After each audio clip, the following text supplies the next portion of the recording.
Hiya! In this live stream I will be talking about the hypocrisy of Hollywood with the upcoming release of Netflix Resident Evil live series. It's going to be short, it's going to be sweet, but it's all that needs to be said. So sit back, relax, but as always, and more importantly, enjoy the stream. So in case you haven't heard, the upcoming Netflix Resident Evil live series will have a black Albert Wesker. So a black, Ratchet, stand here for a second. Thank you. A black Albert Wesker. Good morning to you, Johnny lad. Top of the morning to you as well, Mr. Chad Middleton. Welcome to the live stream, Chad. How are you doing? I hope you're keeping well. I'm just going to get my live stream up and running on my phone. Chad, is going to be a short and sweet live stream. I just have a short piece to say. So, yeah, short and sweet. So Chad, you are obviously aware of the fact that there will be a black Albert Wesker in the upcoming Netflix Resident Evil series, but I don't know if anybody else is aware of that. So that is the case, and this is how I feel about that. So I wrote this down so I wouldn't forget, because I got a mind like a sieve. Okay, so a black Albert Wesker. This is Hollywood hypocrisy at its finest. The actor that plays Jax in the Mortal Kombat reboot movie bashed the original Mortal Kombat movie because Raiden was played by an American French actor instead of a Chinese actor to match the character of Raiden in the games. Now we have an African American playing the role as Albert Wesker, who is a Caucasian American actor in the games. So whitewashing is a problem, but race swapping is okay. Idiots. That's what I have to say about a black Albert Wesker in the upcoming Resident Evil Netflix series. I've seen people commenting saying that there is absolutely nothing wrong with the actor that is actually playing the role of Albert Wesker, which I agree with. Apparently he was in a show that I watched years ago called Fringe. I think it was Fringe anyway.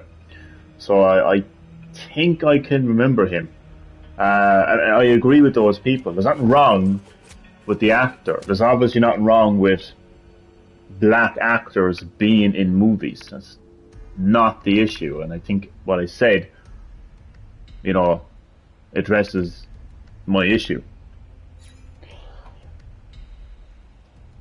It's absolutely... He's the only guest to scare Eric Andre on his show. What?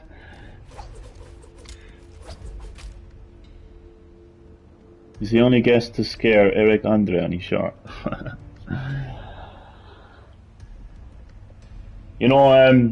It's no surprise. It's no mystery. It's a well-known fact that Paul Anderson, the director of the original Resident Evil movies, got a lot of hate for his movies. But you know what? Hate or like that man, his movies or his wife. But he did a fantastic job portraying Albert in his movies. He looked the part, he sounded the part, and he played the part of Albert Wesker. Say what you want about how long he was on the screen. Say what you want about the backstory they gave him. But he's not a black American wearing... What is he wearing? Let me just... What is he wearing in the upcoming Netflix series? Like, he's not wearing, like... You know, he's not a hipster. You know, he doesn't have his right hand in his pocket and his shirt, you know, and his t-shirt showing, you know, and his little jeans and his sneakers, you know. I mean, honest to God, just look at Albert Wesker, right, in the upcoming Resident Evil Netflix series, and compare him to Paul Anderson's Albert Wesker. Paul Anderson's Albert Wesker is taken 100% out of the video games. He's going to look like Morpheus from The Matrix. Oh, I don't know, Chad, but he's not going to look like Albert Wesker from the Resident Evil video games, that's for sure. So, yeah, hate Paul Anderson or like Paul Anderson. Say what you want about his movies, you know, but I don't think anybody with a sane, logical brain can bash Paul Anderson when it comes to the portrayal of Albert Wesker. Will they make him wear a wig? Elbow cup. I don't know. I mean,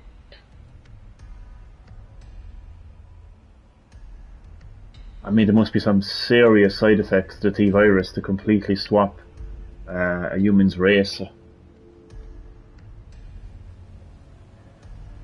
No, being the Resident Evil fan that I am, I'm going to watch it.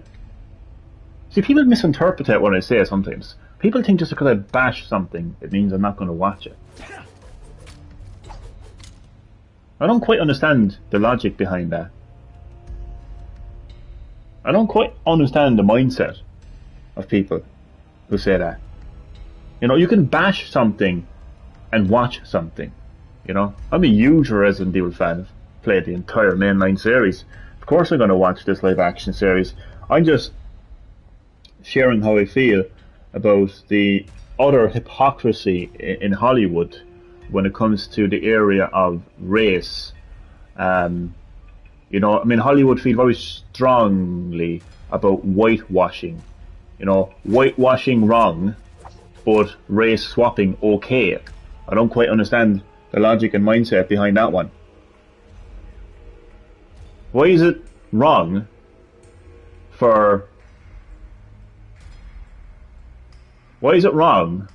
to have Wesker was misunderstood and treated as a slave by Spencer Elbow Cup. I wouldn't be surprised, Chad. I wouldn't be at all surprised.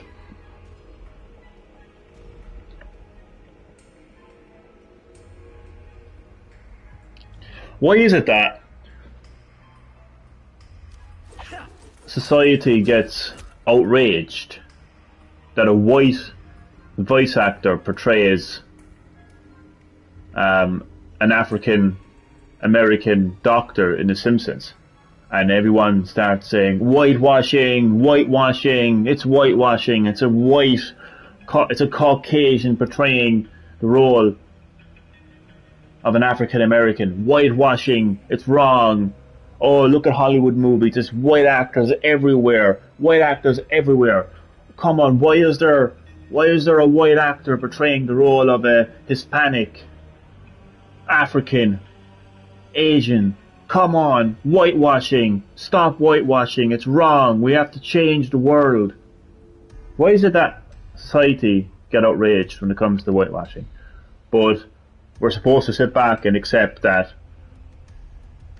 Albert Wesker is now black, and that the role of a Caucasian American actor is now going to be portrayed by an African American? What is wrong with people when it comes to hypocrisy? There's nothing wrong with me, you know. I'm not racist. I've absolutely no issue with anybody's colour, and I don't have any issue with anybody's colour portraying an actor in a movie, just as long as it makes sense. In this situation, it doesn't make sense. Mark my words.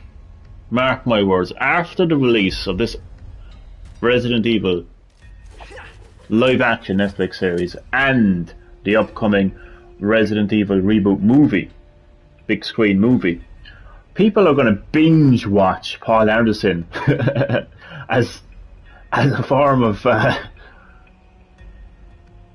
like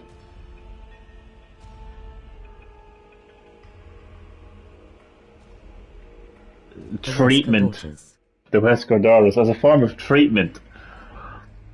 People are going to learn to accept Paul Anderson and his decisions. I'm telling you.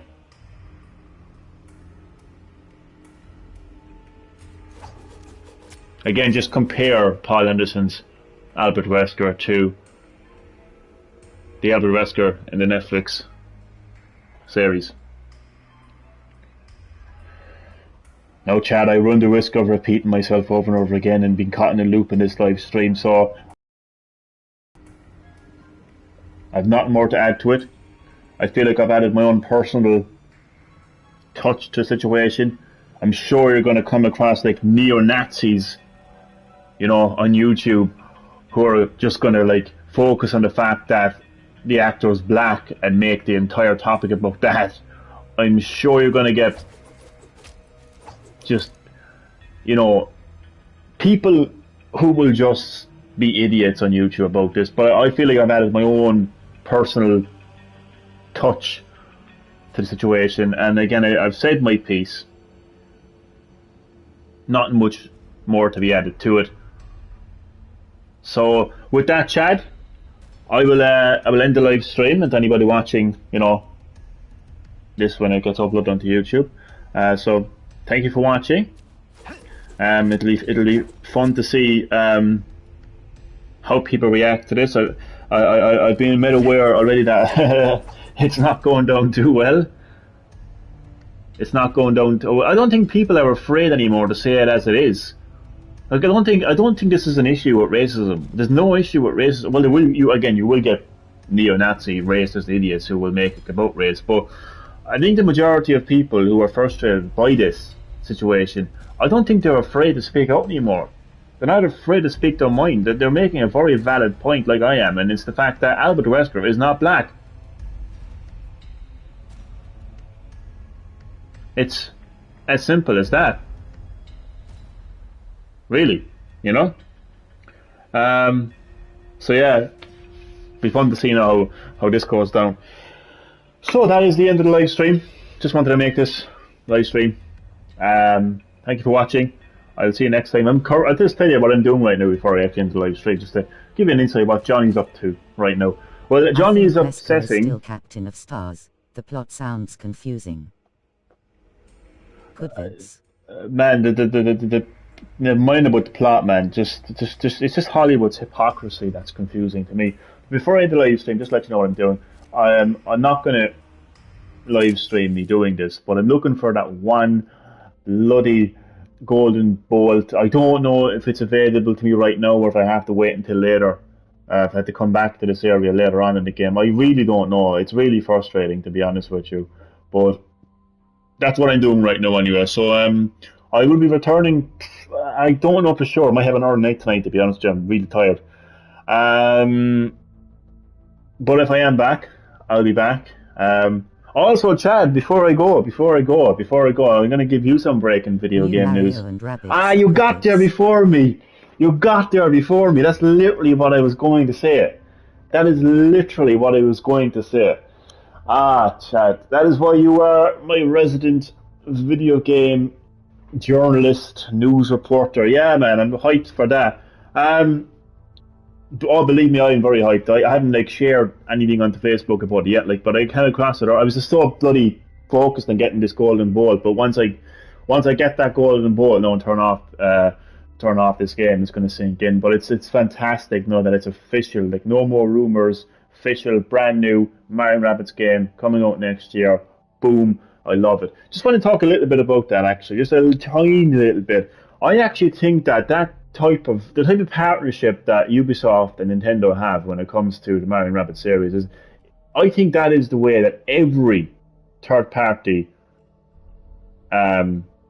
should have a relationship with Nintendo. Stop trying to get these PS5, PS4 games running on Switch. Stop it. Just don't. Just don't bother. Honestly, just don't. Let Nintendo make their own games, right?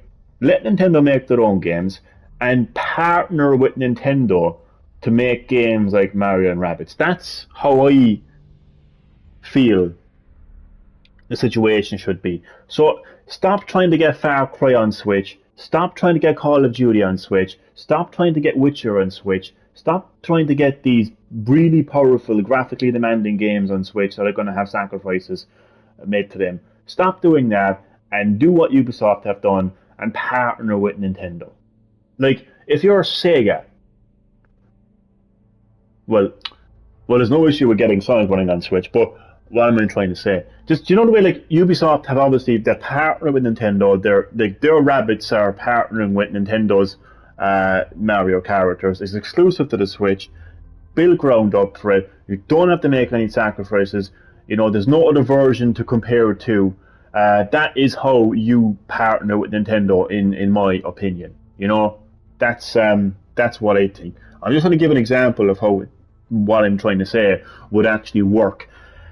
I'll give you a bizarre example. I'm not a game developer, so, you know, don't judge me for my crazy ideas. But do you know how there is the Final Fantasy VII remake? And people are like, oh, will eventually come to the Switch. If it did come to the Switch, it will have a lot of sacrifices, resolution sacrifices, frame rate sacrifices, and little other sacrifices in between. There will be something to compare it to on the Switch. There will be the superior PS5 version and even the PS4 version, and then down below will be the Switch version, right? But if Square Enix did something like, if they brought back Mario RPG. Mario RPG is an RPG game that released in the early 90s. It was only released in Japan on the Super Nintendo, and it was basically Square Enix partnering with Nintendo to bring you basically what if Final Fantasy and Mario merged. Now, no characters or anything like that appearing, no Final Fantasy characters or anything like that appearing in the game, but just something like that. Just like Square Enix expertise in the RPG genre combined with Nintendo's Mario series, bring it all together, exclusive game, only on Switch, boom. That's how you partner with Nintendo. There's no point in trying to get these graphically demanding, powerful games running on Switch. Like, the gig is up. The gig is up. Nintendo has stopped playing with power since the fucking Super Nintendo. Now, I know the N64 was technically powerful, but the reality is they didn't feature CD-ROMs. So there's a massive difference between like a PS1 game and an N64 game. There may be games where, like Super Mario 64, like where you can look at Mario's face and it's not as pixelated as PS1 games. But let's be honest about it, like, you know, PS1 games far bigger, far more content, CD quality soundtrack, all of that. So basically, PS1 games far superior than N64 games, no matter what the actual, you know, visual quality of characters' faces was or anything like that, right? Like, there's going to be sacrifices by bringing your games to Switch. Nintendo does not play with power anymore, right? So anyone tuning in right now is going to be thinking to themselves, what the hell has this got to do with a Black Albert Wesker? Rewind the live stream, fuckers. Sorry. But, yeah, basically, you know, developers should take a page out of Ubisoft's book when it comes to partnering with Nintendo. It just makes sense. Actually, the example I was going to give is, instead of a Mario RPG, would be something like maybe merging the world of Final Fantasy with maybe the world of The Legend of Zelda. So for the first time in history, Link and Cloud team up. I have no idea how it would work, don't ask me, but just something like that. And like the key thing is this. The key thing is this, right? What they will be doing is they will be building a game exclusive to the Switch, so it's built ground up for the Switch's hardware. No sacrifices needed to be made, right? It would have characters from Nintendo, so Nintendo would have that kind of like, you know, quality there, like, you know, because it's their IPs. It's, you know, they're very protective over their IPs. They're not going to let any. It's already happening. What I'm saying, it's already happening. I mean, look at the Hyrule Warriors. Look at Fire Emblem Warriors. I mean, you have the Warrior series, right? From God, what are they called? Tecmo. Tecmo combining with the worlds of Fire Emblem and The Legend of Zelda. So it's already happened. Now, I'm not particularly huge fans of that series, to be honest with you, but it's already happened, and that's the way that it should be. I know you're going to get people that are going to say, "Oh, but Johnny, what about FIFA?" Huh? Fucking hell. Good question. Fucking, I can't wait to play Legacy FIFA on my Switch. Fuck me, where do I pre-order? Take my fucking money. I mean, who the fuck wants to play FIFA on Switch? Honestly, who the fuck is out there right now playing FIFA on Switch? Come here to me and I'll smack you across the fucking face. Seriously. I mean, like, and who would want Call of Duty on Switch? The thing would be 30 frames per second and lagging like a fucking granny running the fucking bingo. Right? It's just not. I know Mortal Kombat 11 is on Switch and it's 60 frames per second, but you can still see sacrifices there. Now, I know you're going to get these impossible ports that run well, like running well on Switch, right? And being an authentic experience on Switch are two different things, right? And all I'm saying is, I think third parties shouldn't settle with running well on Switch and should settle with Philly delivering. boy big day tomorrow, elbow cup. Philly's big day tomorrow. No, poor guy. I wouldn't like to be him. I wouldn't like to be Phil Spencer, to be honest with you. I would not like to be Phil Spencer. Anyway, Hollywood hypocrisy when it comes to the upcoming release of the live-action Resident Evil Netflix series. On the one hand, you have the actor that plays Jax in the recent Mortal Kombat reboot movie bashing the original Mortal Kombat movie because Raiden was portrayed by a American-French actor, but the actual character of Raiden is Asian. But then we have a black Albert Wesker in the Resident Evil Netflix series. So hypocrisy at its best. Anyway, said my piece at the start of the live stream. I'm waffling here now. I'm going on about everything and anything. So I will maybe be back later on today for another part of my Ratchet and Clank Cliff Apart live stream. But until then, thank you for watching, and I will see you next time. And as Barry Burton would say, if he saw the images of the Resident Evil Netflix series, this is what he would say. What is this? Thank you. Good vibes. Good vibes.